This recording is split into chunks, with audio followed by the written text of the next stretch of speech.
And this activity will end chapter 3. Yeah, chapter 3 only has 2 chapters in it. 2 missions in it, technically, to progress the story. Yet unease lingered in the princess's heart. No matter how So, yeah, this is now taking how Zelda's feeling through the memories of Breath of the Wild now. Where when Link had the Master Sword, it only put more doubts into Zelda's mind. Princess Zelda joined the pilots on a mission to And just like, some unusual relics. I feel for Zelda at this point because technically and speaking, you know, everything she's helped so far has actually gone their full potential except for her. And she has this lingering regret in her mind that she's not good enough. She gets really, I guess, this is like the most depressed you see Zelda in. She sees the sword on her back and basically just feels more... Uh-oh. How can I... If I am unable to awaken my inner power... And we get a nice, lovely tune from the robot. The Song of Time. Or no, actually, this is Zelda's lullaby he keeps playing. Song. And it actually awakens a memory within her.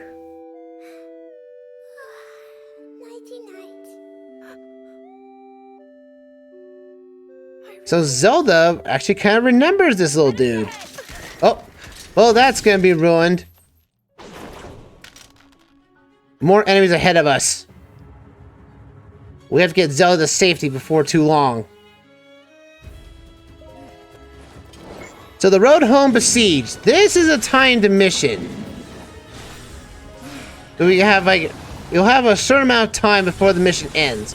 We have to get Zelda to the very end of the map. This is a linear pathway of sorts. You see that in the middle of the map there where there's like nothing there? There are Korok seeds there. And treasure chests if you so go after it. So bear that in mind. You have 25 minutes to get this done. And you might think this is going to be chaos in its own right, but you forget you have the Master Sword, which basically rips everything in twine. And like, no mission can be... no! Link is the best option for this, man. And after you play this mission for the story, you can be whatever you want to be after going forward to see how well the champions can handle this. So, this mission will not take no longer than this. But again, they put Korok seeds everywhere. And again, there's an upgrade you get that you have to use Korok seeds for, and that gets you the ability to see how many Korok seeds and treasure chests are going to be in stages. So bear that in mind. It's just too bad you can't, like, you know, earn, you know, Korok seeds. But no, they want to portray, you know, as much of the Breath of the Wild as possibly could for Age of Calamity, and well, it does prove it. The fact there is, you know, a significantly less Korok seeds to collect. Also, there's a more jerkish point about the Korok seeds. Some of the training missions you will come across, that have like a small gimmick you have to go through. Yeah, those sometimes have Korok seeds in them as well. Yeah, not all main missions, like all the main missions have Korok seeds in some fashion, but others, like some main missions, will have that, and it's just like, why? Like, we come to the point where it's like, these are just training missions. Like, no, they have Korok seeds in them too. Well, that defeats these things a bit. Might as well get the treasure chest out of it. And I think there is... yeah, there's a bombable wall here. You can tell. Bombable wall. And that gives a Korok seed. Let's go. And I've been playing Tears of the Kingdom a little bit. And to be fair, it's an okay game. Like... I'm gonna, you know, this might talk a little bit of spoilers for the most part for this, but I'm not gonna reveal any story, but I just want to experience. That's like a mini review of what I'm thinking right now about the game. I've played it for a while, and I just can't be excited for the story and whatnot. Yeah, you know, the he who should not be named, it returns in some fashion, but the fact is that I just think the world is kind of big. Like, I know Breath of the Wild was big in its own right, for its own unique set piece. But when they add like multiple worlds and layers to the world to make it, taller in origin, it just like, it gets, I guess you want to say it gets tiring. It gets tiring the more you play. And well, and then I say, well, that's why you have to use all the abilities and whatnot. Well, that's great and all. But the one thing I was looking to seeing is how much of Breath of the Wild they were going to put in the official quote-unquote sequel to the game. And it just feels like it's partial sequel, partial reboot. It's, again, it doesn't really translate very well to me. Like, almost everybody just forgets that Link and Zelda were gone in Breath of the Wild for over 100 years. Like, they didn't see the princess at all. And now they're acting like, she's been around for as long as, like nothing else happened during the Calamity. It just feels... It doesn't feel earned. And also the fact that, like, all the, like, for the most part, most of the, set pieces in Breath of the Wild are gone. It's like, why? Why are these gone? It could be that the whole corruption thing that's hitting Hyrule this time around, it could be the reason why most of the set pieces in Breath of the Wild are gone. But at the same time, though, it's like, they act like the previous game's technology didn't exist. Except for the one thing that you're carrying around for you to handle you this time around. But it's like, I can't be helped saying that something was lost in the transition between the two games. I just want to see that. It's like certain places that you come back to and they're like, where's this? Where's this? Why is it gone? There's no really explanation, at least so far in the story, to realize, what's disappeared. Get out of here, you fire wizard. Get the heck out of here. But it's like, it just feels like it's kind of busy work. Like, it's busy work to go around and basically try to find, the new locations and ancient locations you've done through the past. And, like, I already played, like, most of the game already, and it's to the point where it's like, oh, you actually get these abilities back. I'm like, I have to earn these again? Like, why don't I have these from the start? Like, the Sheikah Slate is not even mentioned in the game at all. And I'm trying to figure out what the heck happened to that thing. There's no way that could have gone missing. And I think Kara from Breath of the Wild stated that there was more than just one slate around. Which is, I guess, a nod to the Switch in some regard, that, she found a more advanced slate instead of the one we're using in Breath of the Wild. But still, it's like, I don't know. It just seems like... I know they're trying to be ambitious with the story, but it just feels like... I just feel like no matter what game you play, if you've gotten the Switch now or before, that if you've never played Breath of the Wild before, you could easily jump into Tears of the Kingdom and basically not be lost in the game's storyline. There might be like a few story beats here and there that might get you a little confused by default, but at the same time, it's like, why does the sequel to one of the greatest Zelda games of all time, and they don't want to reference it at all? They want you to think that this is a new Hyrule all over again. Like a lot of, I keep hearing there's a lot of the world's changes and everything that removes like a lot of the complexity that Breath of the Wild put in. And it's like, what? It's like, I thought this game was meant to be, and technically it is difficult. Don't misunderstand. It is difficult. The game is a lot more difficult since you don't really have your core abilities from Breath of the Wild anymore.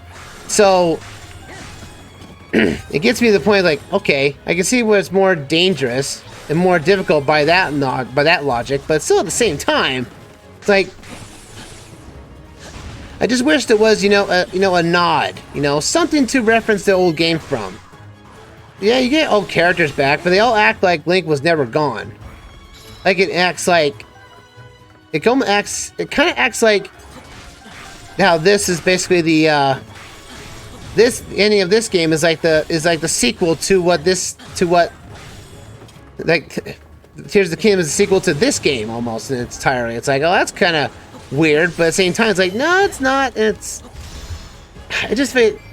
I feel like the game itself is kind of, it's lacking its unique charm. And while the new abilities are great to use in their own right, I feel they don't really have a lot of combat potential. Like, now that you have to find, like, materials to throw as bombs and such, like, why don't we have fire arrows, shock arrows, or water or ice arrows, you know? Why don't we have any of this stuff? And like, well, it's because of this. And like, well, that doesn't explain anything. There's so many. Wow, I totally botched that. Oh boy. That's not helping me. I can't do flurry rush on a Wizrobe that's flying higher. Yeah, take that, Wizrobe. Ow! Bomb. I'm gonna use bombs. I can't use bombs. I had stasis earlier. This guy needs to die. This is not even part of the area I need to attack. It's just that this guy is just annoying to take down. There you go. I gotta tackle this next boss down here. Eat all the Hylians. How about a fire to the face? Technically, I should burn the dock in that right, but still. But again, I go back to my Tears of the Kingdom wild tangent. I just still think that there is something's lost in transition between the two games. And every time I play it so far, it's like it feels like almost everything was made to be more tedious. Like to get Gray Fairies, to get this item. It's like it took the simplicity of the side quests in Breath of the Wild and decided to make them a lot more tedious to unlock. It's like, why? What was so wrong with the original's style? And I do like the enhancements that the game provides, but I think the game's engine actually runs really, really well. Like, I don't really see any like downsides to the game at all, like in terms of performance and everything. Like, it runs at a solid clip. Don't misunderstand. But it just feels a lot of more busy work than anything else. Like, more busy work, more everything to explore, then everyone treats you like you were never gone. You know? And you, good sir, need to be shocked as well. Because you can't have to take these guys down anyway. Or the princess will be fighting these things, and I don't want him to fight them. Get out of here, you. You're all going to die. Now we have to go after... All those are back! That Ash Sword is still around somewhere. Ow. How about this? Oh, it wasn't on the grass. It was off by a split second. I'll take you down. Curse you, Hollows. Especially that one that's Rivali. He's even more of a jerk than normal. I heard that. Yeah, I'm so petty against you, Rivali. I'm so petty. Come on, you. Oh, no. And Hollow number 3 down. Link's gonna be so jacked with level ups that all the other characters are gonna struggle to catch up. Which there is a option to use money to level up your characters in case they fall behind. So use that once you can. It is helpful, regardless of the money cost and everything.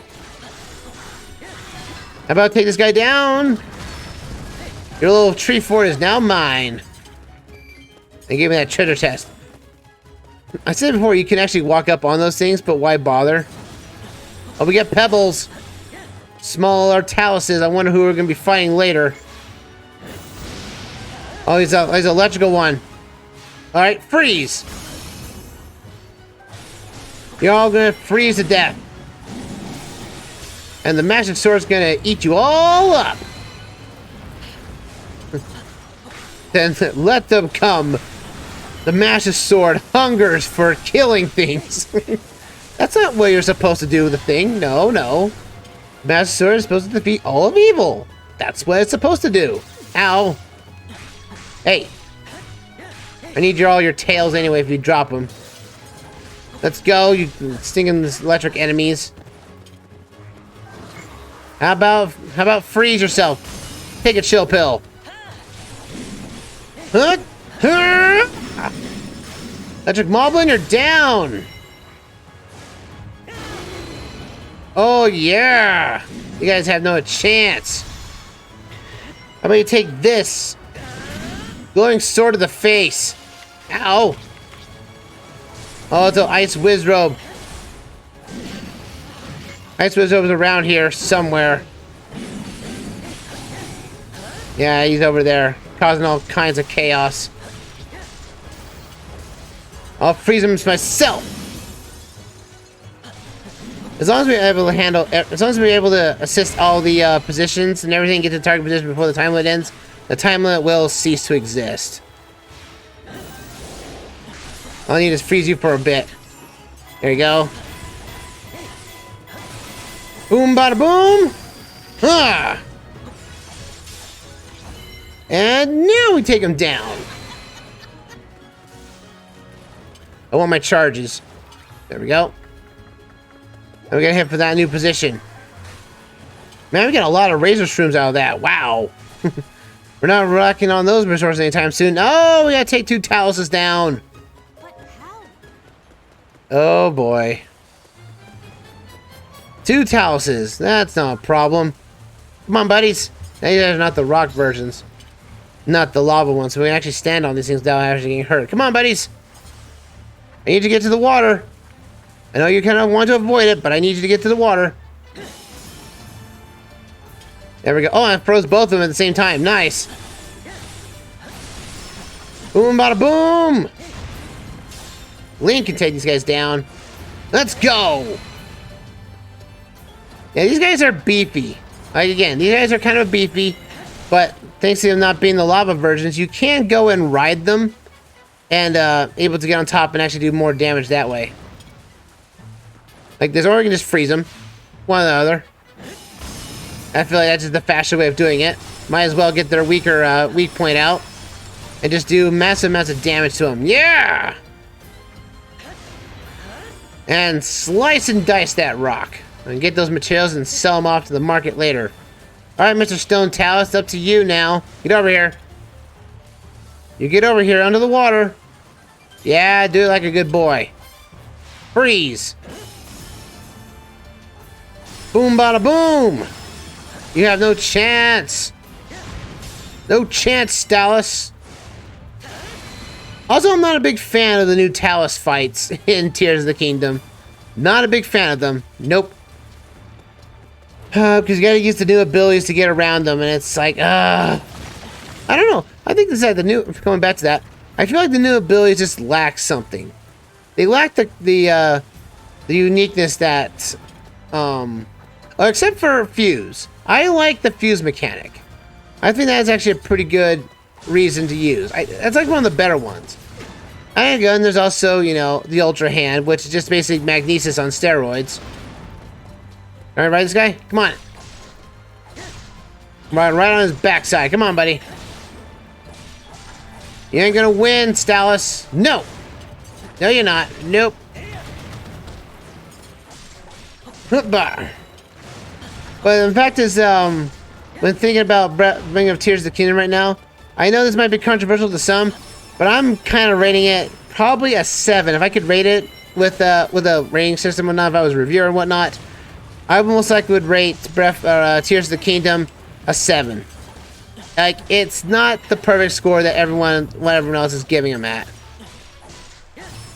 It's like, it's there, but I think the wow factor is certainly missing. Like, everyone was really cool about Breath of the Wild's world back in 2017 when it came out. But at the same time, it's like, Breath of the Wild was cool, and they're trying to reunite that magic again with the same map with some slight tweaks, and it kind of just misses the mark in some fashion. It's like, been there, done that.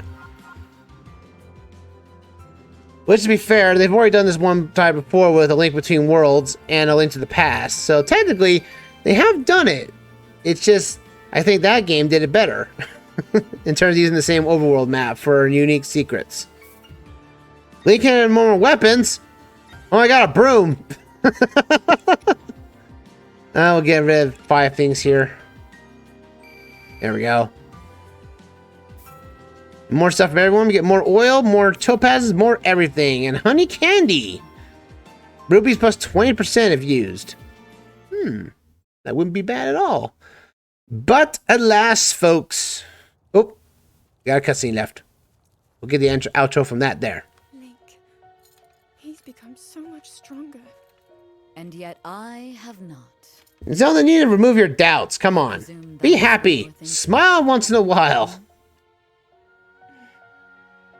Well, to be fair, her father has been pushing her to be this, you know, stoic princess to awaken to power. She really doesn't know what happiness is. Calamity draws near. So, there isn't much time. Oh, there'll be plenty of time, Zelda. And still, no sign of my power awakening. Little bird. The Great Deku said you have no problem. The point, comparing your progress to Link's. Link's on a whole different battlefield. It's the same boy he was before acquiring that. Yeah, now he's just now more like a celebrity now. And he's eating rocks. I didn't realize he was eating rocks there, but he's eating... With no hesitation. That's all there is to it. Man, Link has a strong stomach, I'll give it that much. You are one and the same. Look how hard you've worked. Yeah, come on, Zelda. Look at the brighter side of life. You've gotten all the champions together. You've got the Divine Beast ready. You're able to manage Link being the Master Sword's user. Like, you've done a lot, Princess. You need to be grateful for what you've done. I know that you are where you need to be. See, Bosa's got the right idea. Must accept that too. But as long as she has doubt in her mind, her power will not awaken, because sadness ruins anything.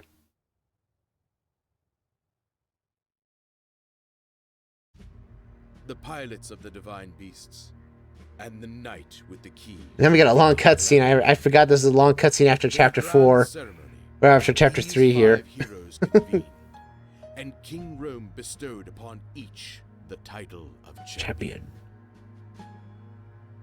The people gave cheer. This might be a longer episode than I initially thought, folks. Sorry about and the that. champions enjoyed a moment of rest. A champion moment of rest. Yeah, we don't get to see that cutscene. We saw that in Breath of the Wild's memories, but we don't see it here. We did it. We see the aftermath of it. Pieces on the board to stop the calamity. We do. At least Link and Urbosa are talking. With the knight who seals the darkness, the 4 champions, and you, of course. I'm positive. We can turn back the... Oh, what do you got, robot? What do you got for us?